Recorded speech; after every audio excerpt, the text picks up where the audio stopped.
ఓం శ్రీ మాత్రే నమః. Welcome to ప్రసిద్ధ creations. మన ఛానల్ ఎవరైనా ఫస్ట్ టైం చూస్తున్నట్టయితే తప్పకుండా సబ్స్క్రైబ్ చేసుకోండి.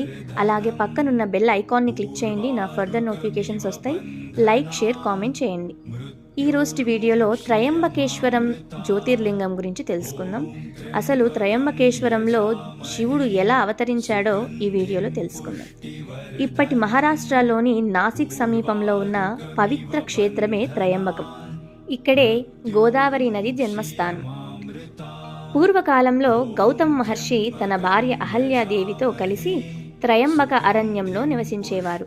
ఆ ప్రాంతంలో తీవ్రమైన కరువు ఏర్పడింది. ప్రజలు నీరు, ఆహారం లేక బాధపడుతున్నారు. గౌతముడు శివుని కోసం ఘోర తపస్సు చేశాడు. శివుడు ప్రత్యక్షమై ఇలా అన్నాడు: ఓ మహర్షి, నీ తపస్సుకు నేను ప్రసన్నుడిని. నీ కోరిక ఏమిటి?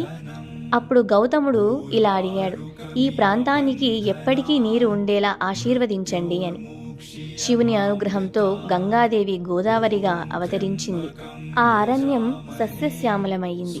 ఇది చూసి మిగతా ఋషులు అసూయపడ్డారు. అసూయతో కొందరు ఋషులు ఒక మాయాగోవును గౌతముని ఆశ్రమంలోకి పంపారు. అనుకోకుండా గౌతముడు దర్భతో తాకగానే ఆ గోవు మరణించింది. గోహత్య మహాపాపం కాబట్టి గౌతముడు తీవ్రంగా కలత చెందాడు. గౌతముడు ఇలా అడిగాడు: ప్రభు, ఈ పాపం నుండి నన్ను విముక్తి చెయ్యండి. శివుడు ఇలా చెప్పాడు: నీవు గోదావరిలో స్నానం చేసి నన్ను ఇక్కడే స్థాపించు అని. శివుడు అక్కడే త్రయంబకేశ్వర జ్యోతిర్లింగంగా వెలిశాడు. త్రయంబకం అనే పేరుకు అర్థం త్రి అంటే మూడు, అంబకాలు అంటే నేత్రాలు, అంటే మూడు కన్నుల కలిగిన శివుడు అని అర్థం. కానీ ఇక్కడ ప్రత్యేకత ఏమిటంటే ఒకే లింగంలో మూడు దేవతలు, మధ్యలో శివుడు, ఒకవైపు బ్రహ్మ, మరోవైపు విష్ణువు. అందుకే దీనిని త్రిమూర్తి స్వరూప లింగం అంటారు.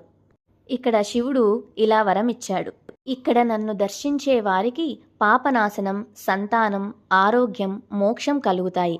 అందుకే త్రయంబకేశ్వర క్షేత్రం 12 జ్యోతిర్లింగాలలో ఒకటి. గోదావరి జన్మస్థానం. మహాపాప నాశక క్షేత్రం.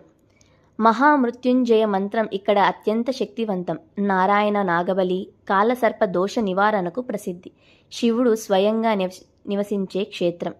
త్రయంబకేశ్వరుడు తపస్సుకు అనుగ్రహం ఇచ్చే శివుడు, పాపాలను కరిగించే జ్యోతిర్లింగం, త్రిమూర్తుల ఏకత్వాన్ని ప్రతీక. తెలుసుకున్నారు కదా త్రయంబకేశ్వర జ్యోతిర్లింగం గురించి ఈ వీడియోలో. మీకు నచ్చితే తప్పకుండా లైక్, షేర్, కామెంట్ చేయండి. సర్వేజన సుఖినో భవంతు. స్వస్తి.